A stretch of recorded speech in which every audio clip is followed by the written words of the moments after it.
Hey friends, it's me, Gabriel, from the Wolfpack, leader of the Wolfpack, and your young healer, coming to you with that morning boost. And what a morning boost it is, that we are the sons of God. You know, I feel like a lot of Christians, we hold this double message within our mind that we are the sons of God, as proclaimed by in First John, and also that we are the children. I mean, you got a threshold of passages that proclaim that. So we are the sons of God. And if we be the sons, then we are co-inheritors with Christ to be able to create like Christ, to be able to heal like Christ, to love like Christ. But how could we ever hope to be that if we proclaim ourselves these miserable sinners, even when we're supposedly saved? It's such a strange proclamation. You're a sinner and yet you're saved, to the extent that they would like to hold it. Because we are saved. That is true. I will make no mistake about that.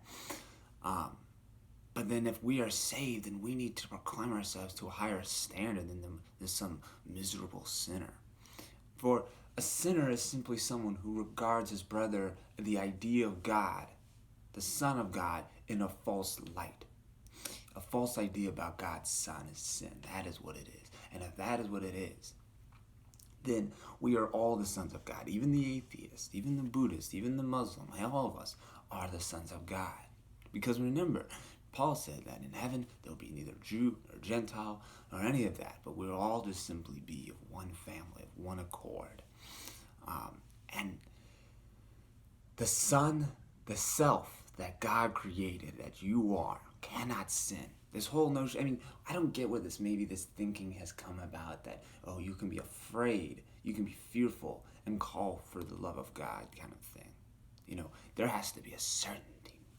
Because James, he talks about how you have to be able to have a certainty. And if you have all this doubt that you don't think it can happen, or you do think it can happen, you end up with nothing. Because who are you siding with? If you don't think it can happen, you're siding with the world, the ego. But if you do think it can happen, then you are siding with God. So there is a certainty that we have to have, a joy we need to have. You know, James again, he says, count it with certain pure joy. I'm paraphrasing there, but that's in a sense what he says. When you face trials and tribulations, we are supposed to be joyful no matter what. It doesn't do God any good. He's not here to drag you along the way. Okay? Because remember, you guys want to talk about free will and all that dynamic. Well, that would violate our free will. So he needs our joy. We best experience God's love through joy. I think there's this weird dynamic that people think that, once I'm saved, now I can just go do whatever, as it were, or we mess up and everything like that, and then we can just keep on messing up, and it's okay. And it is okay to the extent that nothing has really harmed your innocence. But this notion that, I'm saved, so the mistakes that I make are okay, as long as I go back to God. But these mistakes of this non-believer, they're so much worse. They're all equally false, guys, so they're all equally worthy of forgiveness. And see, here's the thing. If we believe ourselves to be able to be hurt, to be able to sin, and things like that, we're going to then foster that. And we are the sons of God. So as such, we cannot think we suffer. We cannot think we sin, because that does not align with our identity of who we are.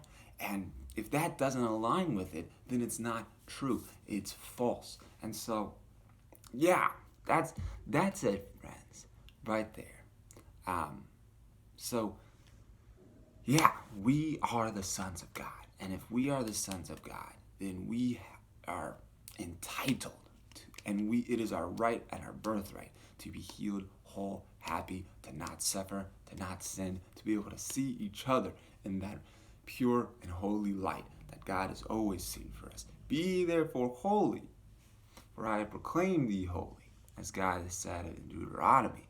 And be therefore perfect, even which your Father, which in heaven which is perfect.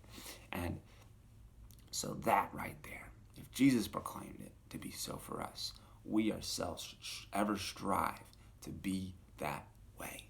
So, go forward, conquer in spirit, and from here at the Wolfpack, we wish you well and Godspeed. Peace.